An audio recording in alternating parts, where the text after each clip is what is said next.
जय हिंद साथियों। बिहार लोक सेवा आयोग बीपीएससी जो परीक्षाएं कराती हैं, शिक्षक भर्ती परीक्षा हुई या अन्य परीक्षाएं, उन सभी में अभी डोमिसाइल नीति लागू नहीं है। और आगे की परीक्षाओं में क्या होगा उसके संबंध में एक लेटर वायरल हो रहा है। बिहार लोक सेवा आयोग पटना, संचिका संख्या 7A लोक शिकायत 01143/G/2425 लोक सेवा आयोग। दिनांक का कुछ इसमें पता नहीं है। प्रेषक हैं अपर सचिव बिहार लोक सेवा आयोग पटना। लिखा गया है सेवा में सुनील कुमार तिवारी, अवर सचिव सामान्य प्रशासन यानी general administrative department GAD Bihar सरकार को। विषय क्या है? तो इनका विषय है TRE 4 में शिक्षक पद हेतु चयन प्रक्रिया में डोमिसाइल नीति पूर्व रूपेण लागू करने के संबंध में। यानी जो इनके यहाँ डोमिसाइल नीति पहले लागू थी उसको दोबारा ये लोग लागू करने के संबंध में ऐसा कह रहे हैं। तो प्रसंग क्या है? सामान्य प्रशासन विभाग के संदर्भ में। तो क्या हुआ कि सबसे पहले लेटर आया था किसको? अवर सचिव को, सचिव जी को लेटर आया था। तो सचिव जी ने क्या किया कि GAD को भेज दिया। लेटर जो है वो GAD को भेज दिया।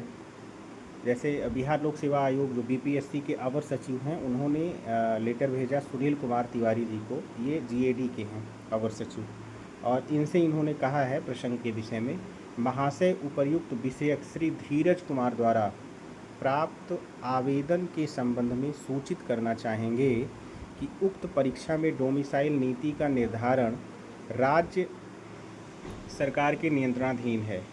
आयोग द्वारा शिक्षक भर्ती परीक्षा संबंधित विज्ञापन का प्रकाशन विभाग से प्राप्त अधियाचन के आलोक में किया जाता है। तो क्या किया कि RTI के थ्रू ये धीरज कुमार नाम का एक व्यक्ति जो है, इन्होंने मांगा था BPSC से, इन्होंने रिक्वेस्ट करी थी। तो BPSC क्या करता है? सिर्फ रिजल्ट देता है, वो परीक्षा कराएगा और रिजल्ट देगा। उसका जो बिहार का जो भी नियम है वो सामान्य प्रशासन विभाग यानी GAD बनाता है। तो इसीलिए BPSC ने GAD को भेजा और GAD से उन्होंने बताया कि ऐसे ऐसे प्रकरण हैं। तो ये सिर्फ़ और सिर्फ एक RTI का मामला है, ना कि ये डोमिसाइल है। TRE 4 में मान भी लीजिए चुनाव का मुद्दा है, 25 में इलेक्शन है बिहार में, तो अगर नीतीश जी लागू भी कर देते हैं डोमिसाइल तो बच्चे कोर्ट जाएंगे और हाई कोर्ट जो है वो दोबारा से पुनः डोमिसाइल हटवा देगा।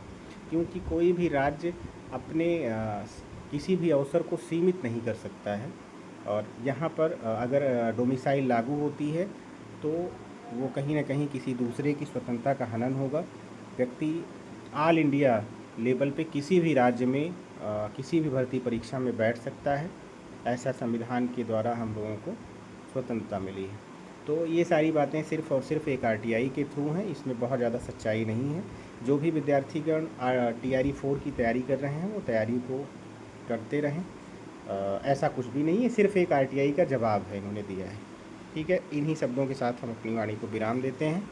और ऐसी ही एथेंटिक न्यूज़ या जो भी वायरल न्यूज़ है उनकी सच्चाई जानने के लिए आप लोग सूर्या क्लासेस पे बने रहिए। Thank you.